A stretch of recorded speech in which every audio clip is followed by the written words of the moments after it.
Bom, amados irmãos, paz do Senhor Jesus.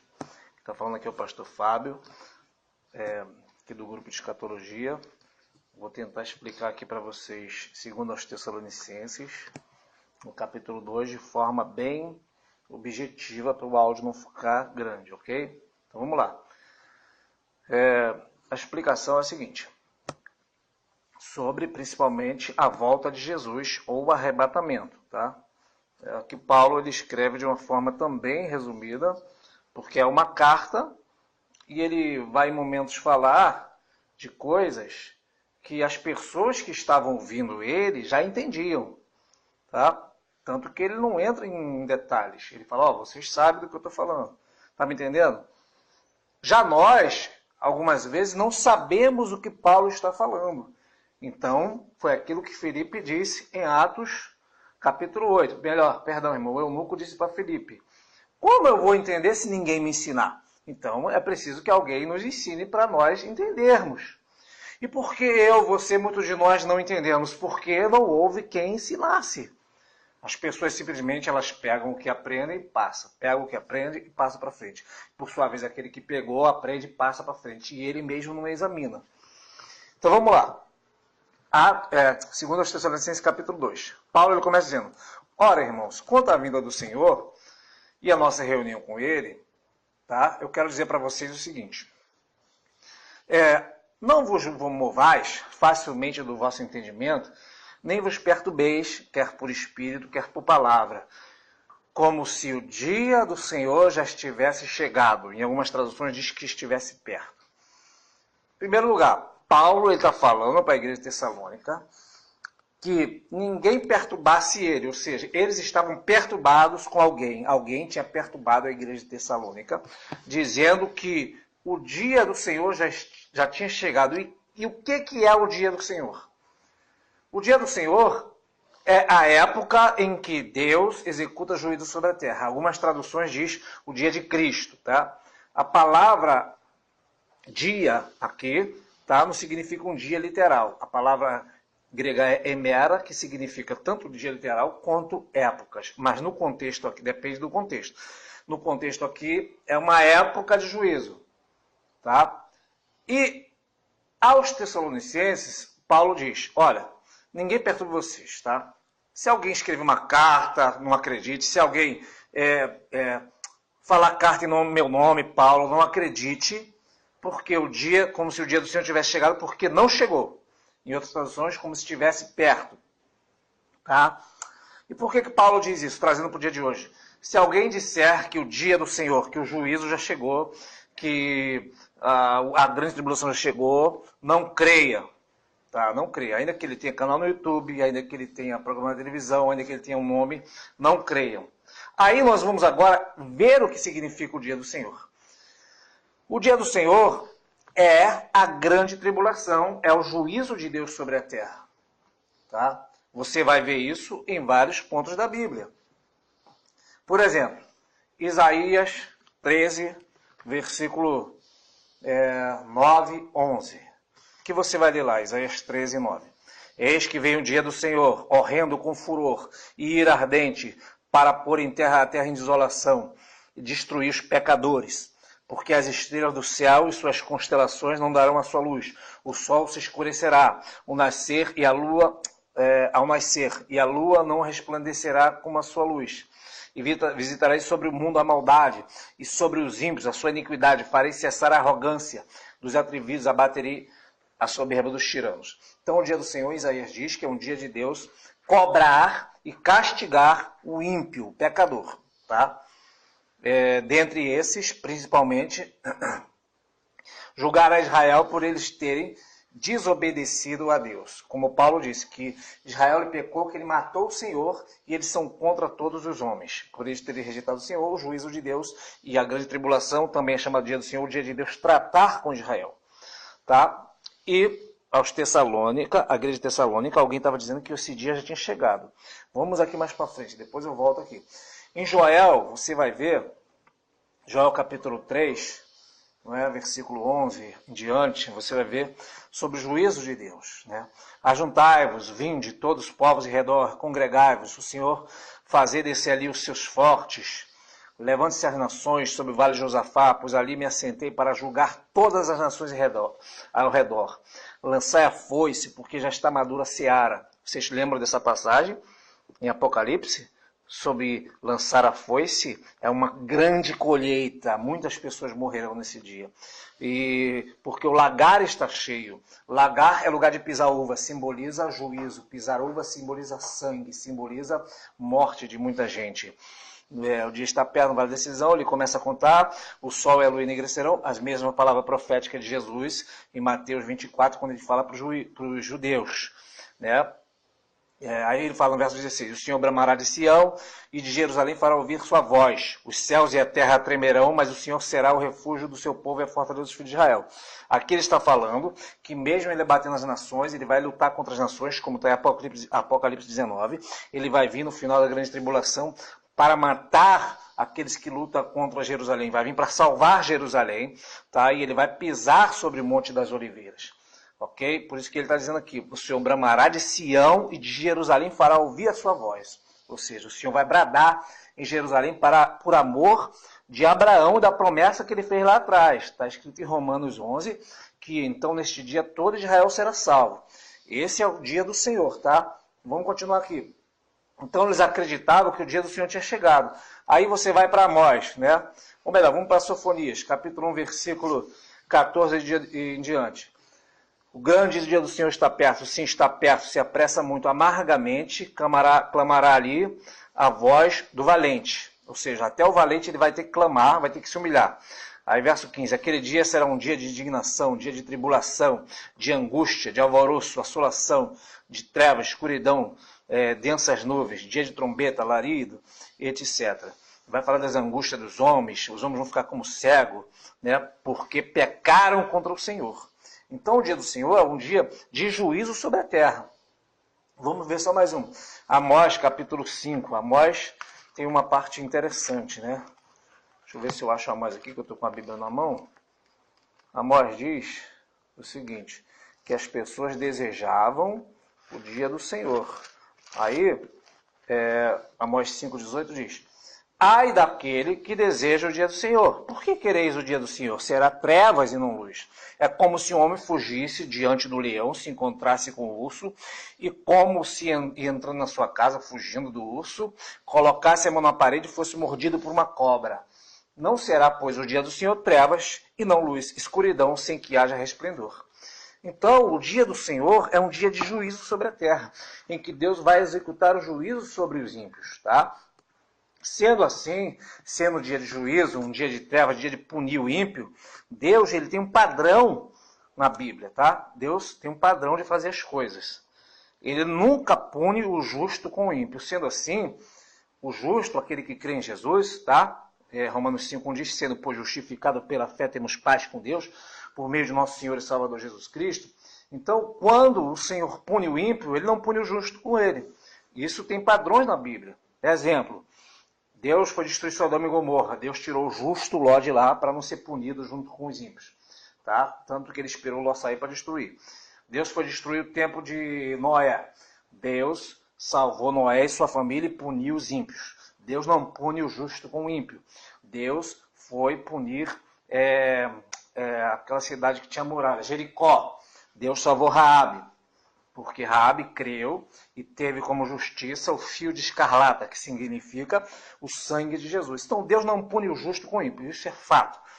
E o dia do Senhor... Estou com a garganta seca aqui. O dia do Senhor é um dia de juízo sobre a terra. Tá? Então Paulo diz, o dia do Senhor não chegou, porque se o dia do Senhor chegou... Tá? E esse dia do Senhor é o dia de juízo, então vocês não subiram, vocês estão perdidos. Mas o dia do Senhor não chegou. Então, este versículo aqui já prova por si só que o justo ele não pode ser punido com o ímpio. Sendo assim, aquelas pessoas que creem que vão ficar na grande tribulação, e a grande tribulação é um dia de Deus cobrar o pecador, cobrar Israel, quem ficar vai sofrer as pragas. Aí alguém fala assim, mas quem ficar na tribulação, Deus vai guardar. Tá, Deus vai guardar o seguinte... Primeiro, ele não vai poder comprar e vender nada, ele vai ser marcado pela besta. Se ele não for marcado, ele vai perder o pescoço. Então, só aí ele está passando uma tribulação que vai passar também o ímpio, tá? e ele vai ter que fugir, e etc, etc, etc. Mas vamos continuar aqui para não perder muito tempo, para a gente sair no foco do capítulo, que eu podia citar também as promessas de Deus, né? Que Deus promete em 1 Tessalonicenses 1,10, que nós esperamos o Senhor Jesus vindo do céu, e ele nos livra da ira futura. 1 Tessalonicenses 1,10. O Senhor nos livra da ira futura, ok? E também Apocalipse 3,10 diz: como guardaste a palavra da minha paciência, também te guardarei da tentação que há de vir sobre todos aqueles que habitam sobre a terra. Então essa tribulação é o dia do Senhor. E Paulo diz: não vos perturbe, porque esse dia ainda não chegou.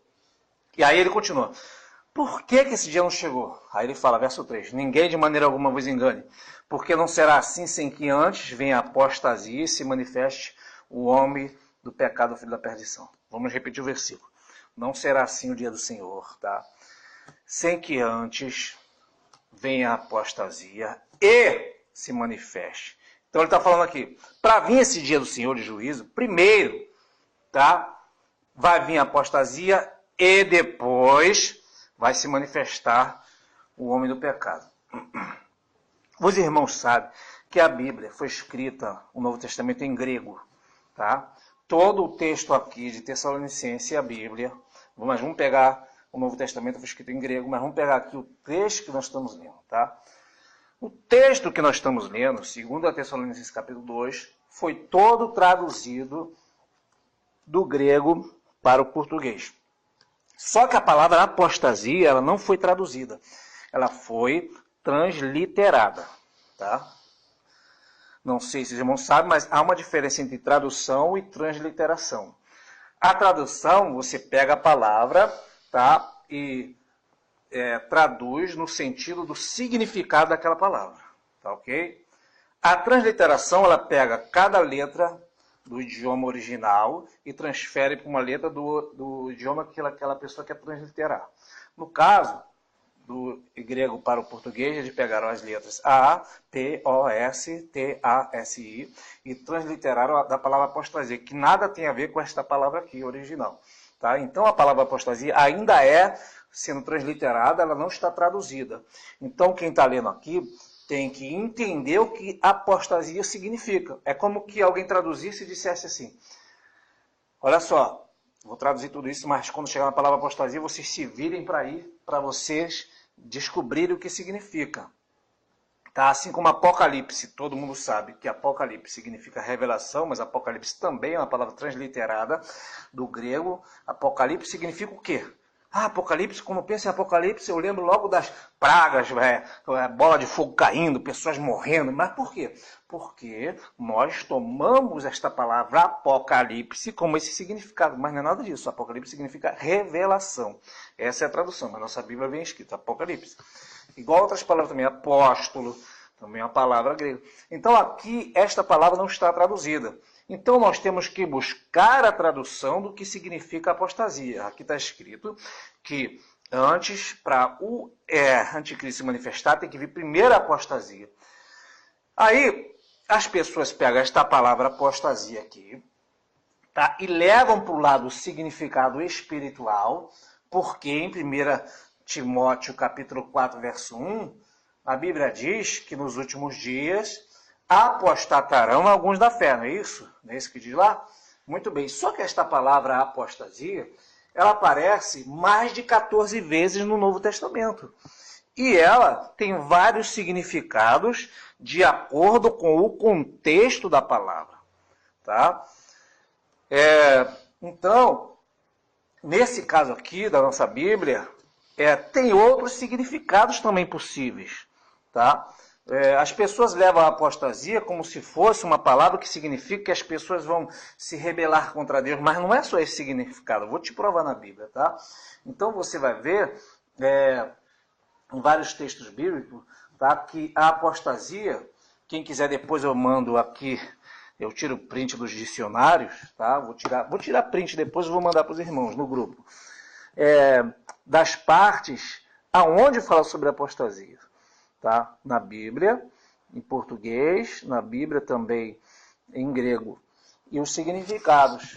E quais são os significados que você encontra na Bíblia para apostasia?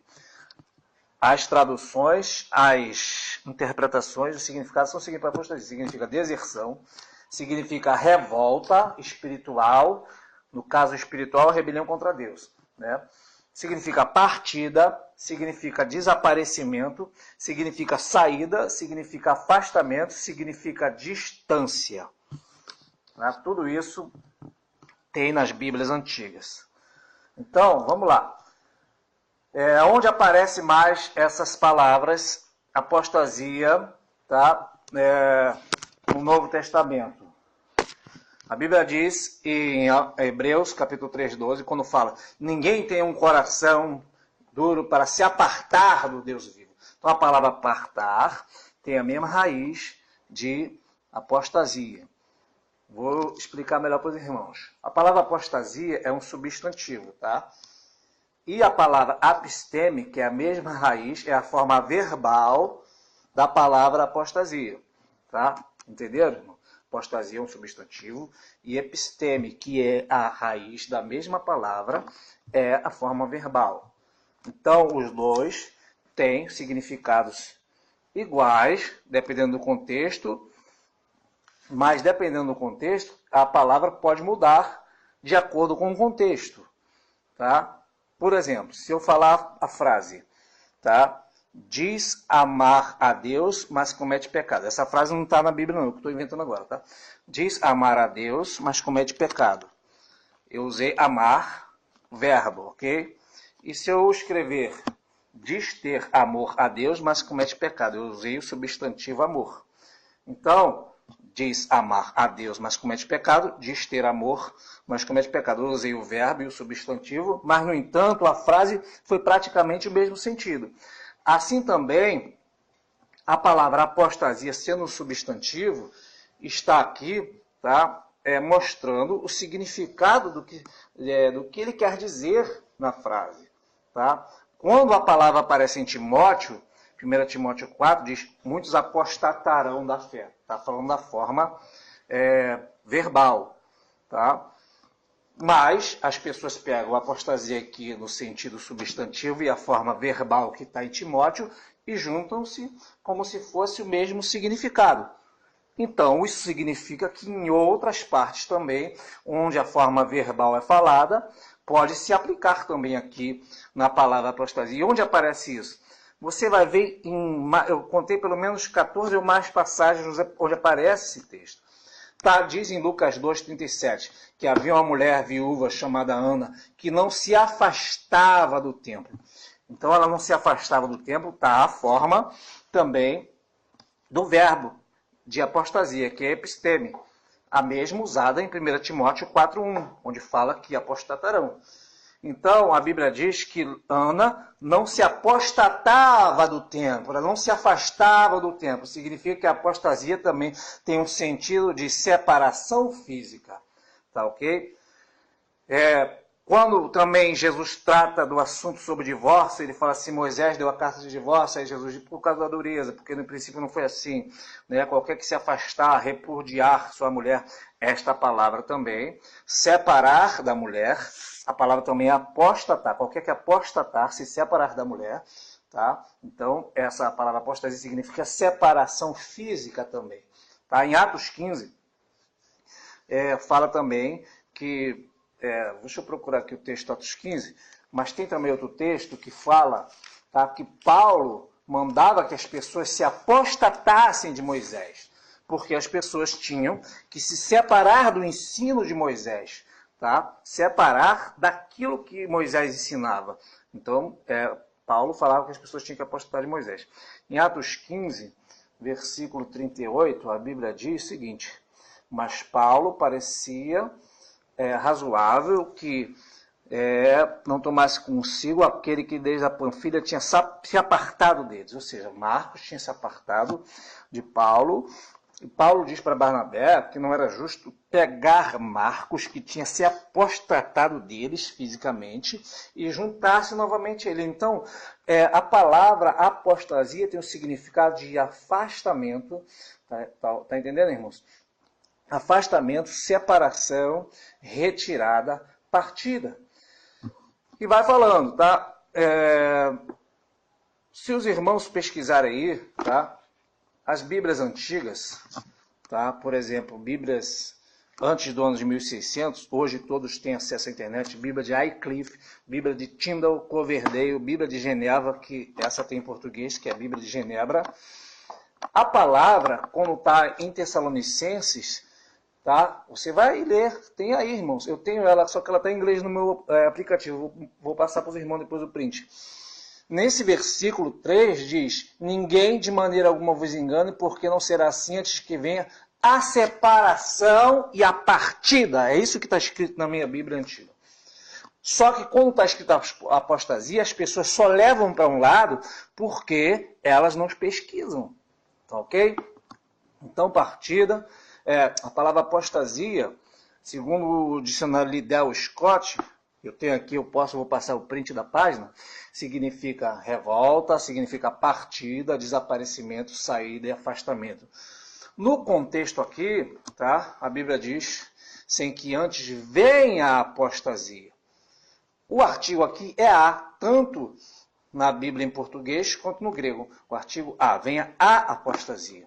Então, se fosse um desvio, um esfriamento, estaria errado, porque estaria venha a esfriamento, venha a, vamos dizer assim, porque as pessoas dizem que a apostasia, quando as pessoas começam a pregar coisas erradas, etc., etc., também tem um sentido em outro contexto. Mas nesse contexto aqui, o que encaixa melhor e o que explica é que o anticristo, para ele vir, tem que haver a partida da igreja.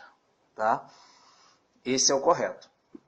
Esse é o que eu entendo e esse é o que eu posso crer que é a melhor e mais plausível explicação para um texto difícil de se entender. Não sei quantos entenderam, mas a gente pode voltar no assunto daqui a pouco. Então, Paulo diz, ninguém engane vocês, nem por epístola, nem por carta, como se o dia do Senhor, o juízo tivesse chegado. Porque para esse juízo chegar, tá? O que vai ter que acontecer? Primeiro vai ter que ter a partida da igreja da terra. Vai ter que haver a separação, porque vai haver essa separação física para longe. Tá?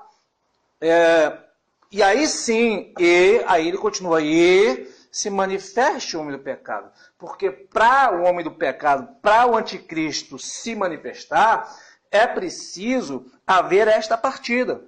Enquanto a igreja está, ele não se manifesta.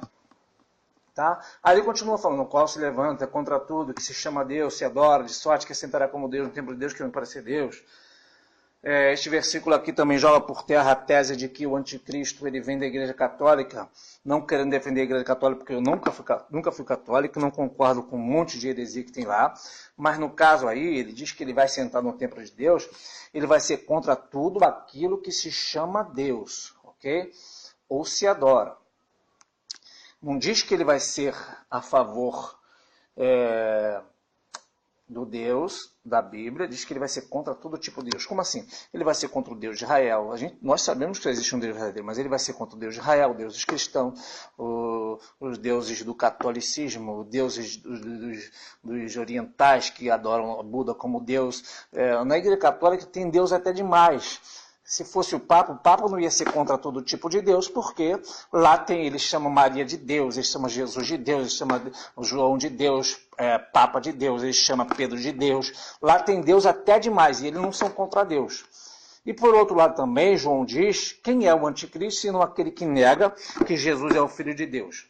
Embora a Igreja Católica possa ter muitos defeitos e heresias, lá eles reconhecem que Jesus é o Filho de Deus.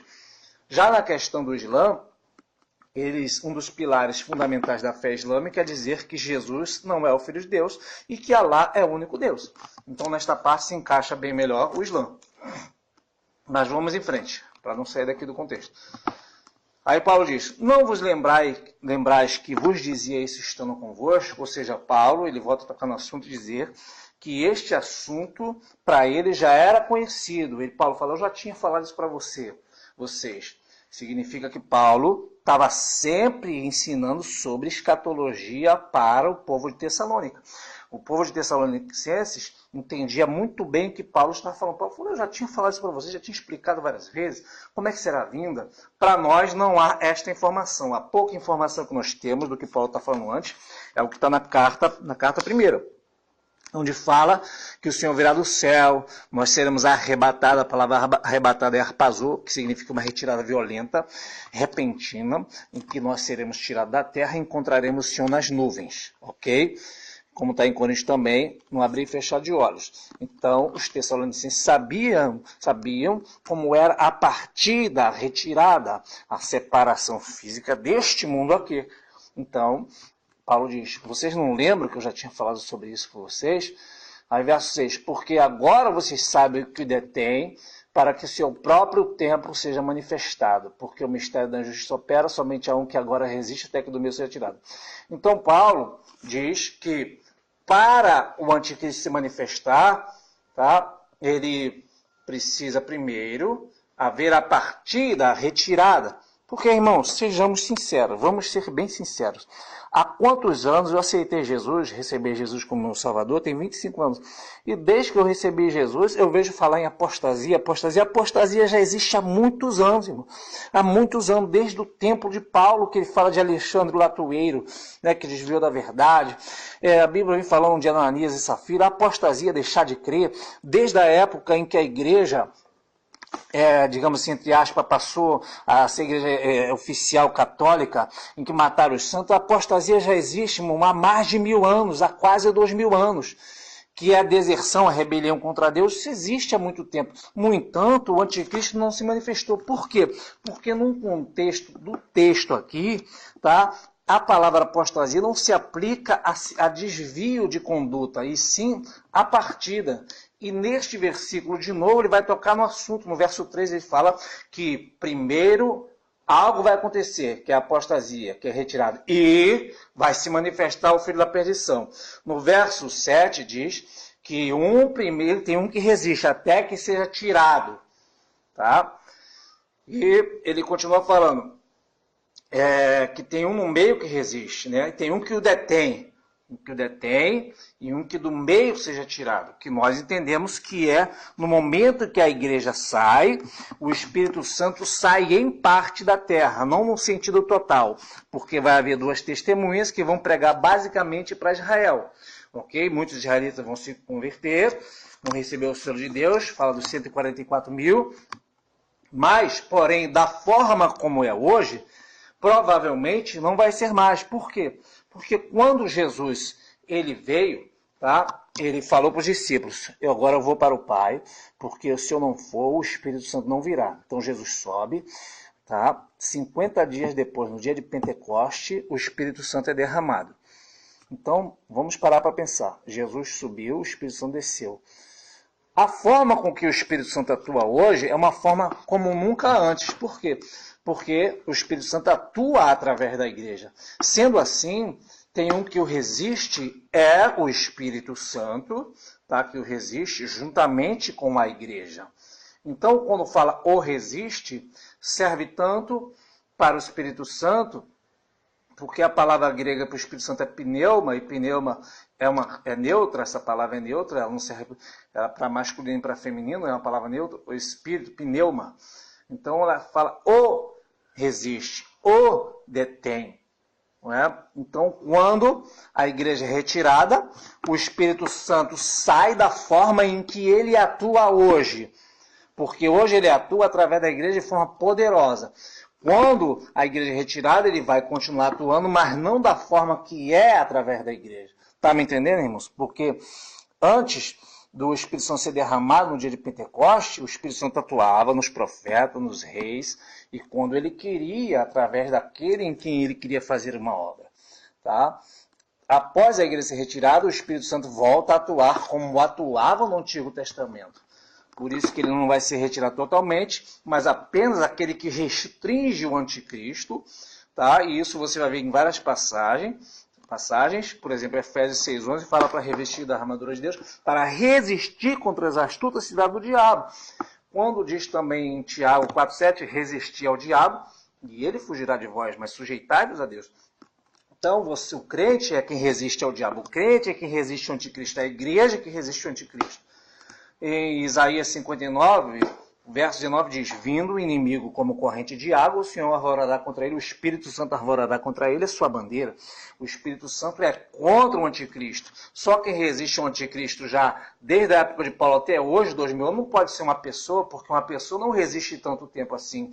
Tá? Não pode ser um reino, porque todos os reinos, desde o tempo de Paulo até agora, tanto de Roma caiu, como também o otomano também veio e caiu, mas tem alguém que continua resistindo, e quem resiste ao anticristo, para ele não atuar, quem restringe a atuação dele, tá? É o Espírito Santo. Mas aí alguém fala, mas ele já está fazendo coisas ruins, está matando pessoas, né?